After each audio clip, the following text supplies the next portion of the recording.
welcome to Let's Get Growing. It's Jo here, the educational gardener from Bulwell Forest Garden in Nottingham, and we are getting towards the end of August. It's bank holiday Monday coming, and summer seems to be finally here. So we've had quite a few nice warm days and making the most of it, and everything's responded to a bit of sunshine. And though this year's been, you know, quite a challenging year, it's been a lot cooler and there's been a lot of rain, things are still growing really well. Some things, the sweet corn's nearly ready, the pumpkins are swelling up, so there's still plenty to do. So come on then, let's get busy, let's get cracking, let's get growing.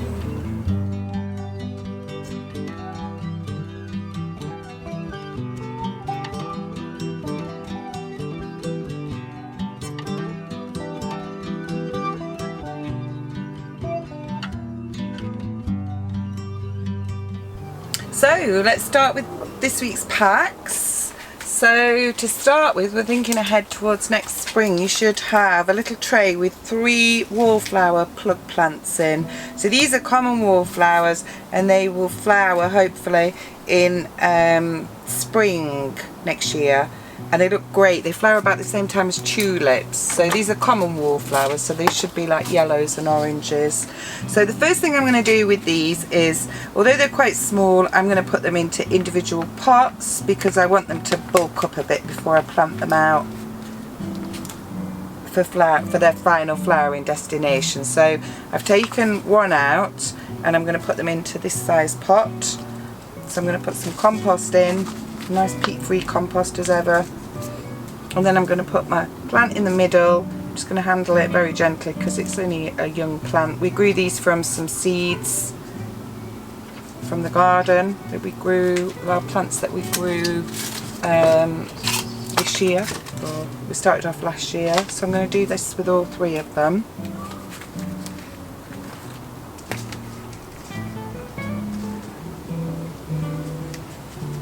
And a very cheerful plant of wallflowers. So hopefully we'll get some nice tulip bulbs in that we can plant with these. Okay, so that's our wallflowers. And then we're going to move on to, you should have 2 packets of seeds. Now this one's Dame's Violet. So this is a plant that I was talking about a few weeks ago in our sort of plants that were particularly good for wildlife. So this is one of my favourite plants. It's got plenty of names. Its Latin name is Hesperus matronalis. It's common. It's got several common names: Dame's Violet, Sweet Rocket. But it's a short-lived perennial plant. It's got sort of flowers from white to pink to purpley colours, and it's got a really amazing sort of night scent, so it attracts moths to your garden. So it's a really great, as well as other insects. So I've got a fruit punnet. It's got holes in the bottom, and I've filled it up with my peat-free compost.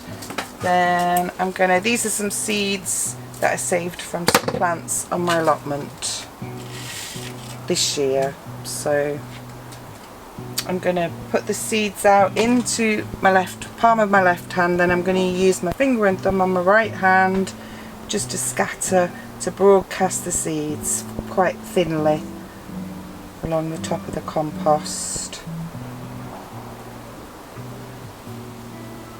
And then I'm going to cover them up lightly, press them down. I've got my label, and I'd water those with a watering can with a fine rose on the end so I don't flush them out. And then the last thing in your pack, so what we're growing here is something, it's not for wildlife and it's not ornamental, it's something to eat, and it's oriental green called Mizuna. So oriental greens are really, there's not a lot of vegetables you can grow at this time of year, but oriental greens are quite good because they don't like really warm weather. They tend to bolt in warm weather, so they grow really quickly. So we're looking to get a little crop really before winter sets in of Mizuna, and I'm going to grow these probably as baby leaves. and either use them for salads or stir fries is the aim. So we'll see. What I've decided to do is to do them, so they don't like to be transplanted, so I'm going to do them in their final destination, which is going to be this pot which had my spring onions in. So I've decided it's time to harvest. It's probably over time to harvest my spring onions, but look at these, they're great.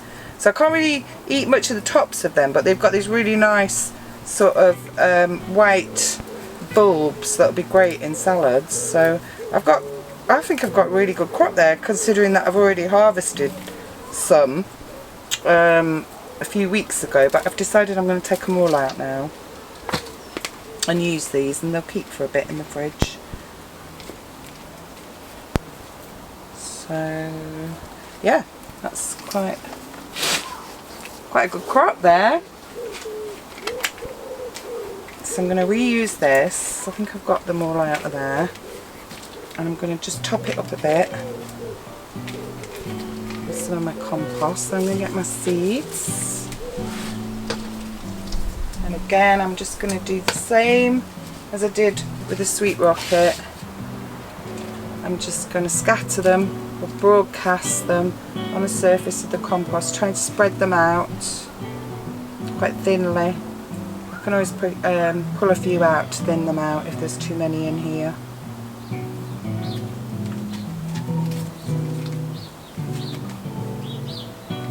And then I'm going to cover them a little bit with a small amount of compost, press them down, put my label in, and again I water with a fine rose. So that's this week's packs. So we're just going to move on to have a look at some things from previous packs which I noticed needed a bit of attention. So these are quite recent really. That's my clary sage. They were tiny plants when we gave them to you. And that's like, I can see that's filled its pot. And the way to tell is to tip it. It's holding all its compost, so that's ready for a bigger pot. As is my flat leaf parsley, and again that was a tiny little plant. Look at how well that's doing. And I think my kale, so the kale's still been eaten a bit, but its roots are growing well, so I'm going to put those three into a bigger pot. And so these were my later crop of dwarf French beans, and I think I gave you 8 seeds, and I planted 8 seeds in the toilet roll tubes, and 4 have grown and 4 haven't grown, so that's why it's always better to plant more than what you think. In fact, I think that had grown, maybe the slugs have had that one. Anyway, I've got 4 there, so what I'm going to do with these is I'm going to put them into a nice big pot. We'll see if we can get a late harvest from these. So I'll just put 1 in each corner and then fill it up with my peat-free compost. I've just got homemade compost and leaf mould in the bottom of there.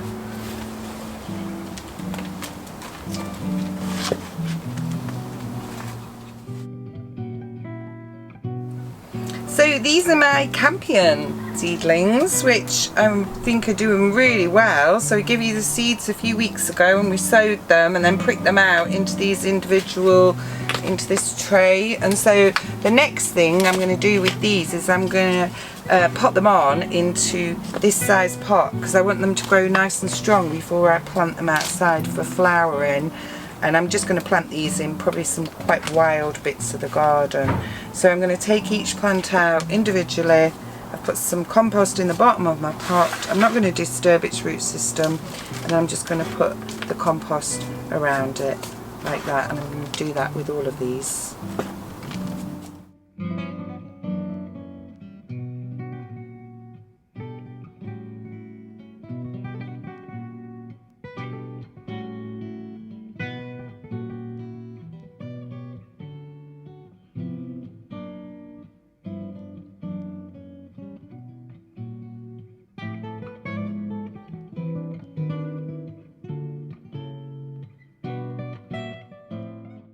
Okay, so that's my Campion plants, and that's not bad, is it, for a little tiny pinch of seeds that we all got. So I'm really pleased with them, and the bees will be really happy with them next year.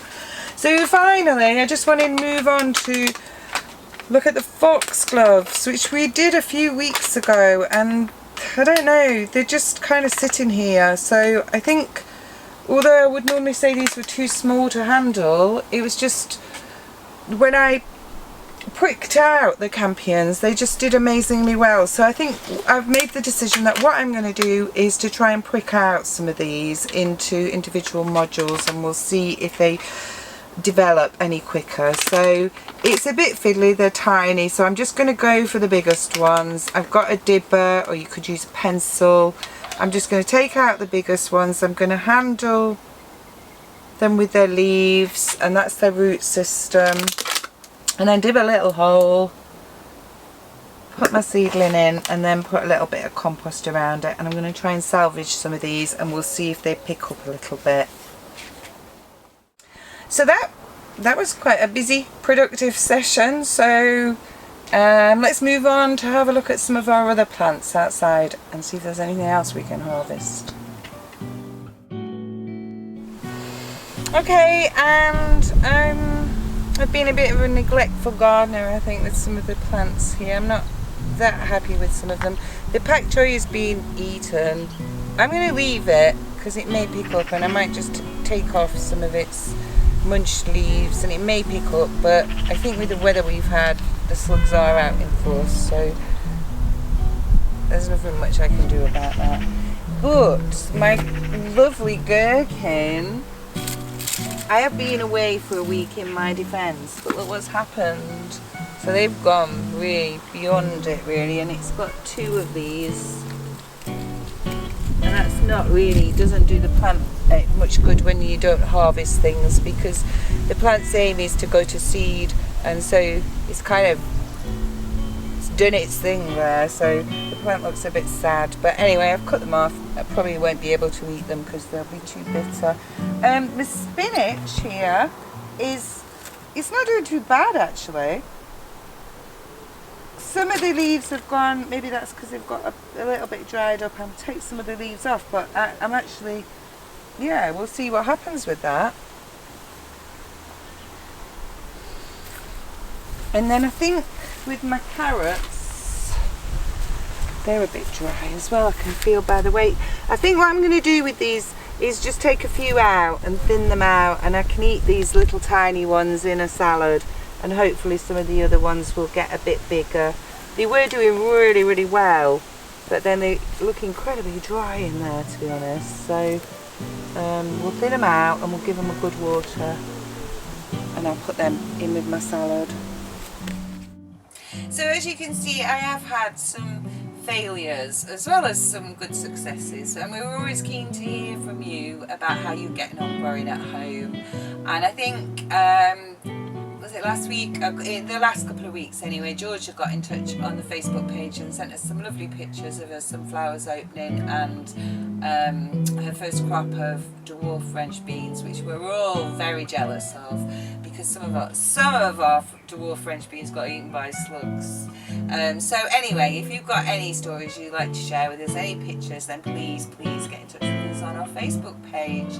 So I'm just going to end this week with my plant of the week, and I think it has to be these Black Russian tomato plants. The tomatoes haven't done great this year, although there's quite a lot of fruit on the money makers.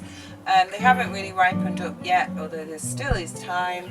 But look at the Black Russians. They will just look amazing. So, and very delicious. You can't beat a homegrown tomato. They're nothing like the ones in the supermarket, thankfully. And so thanks very much for watching. Happy gardening, happy growing.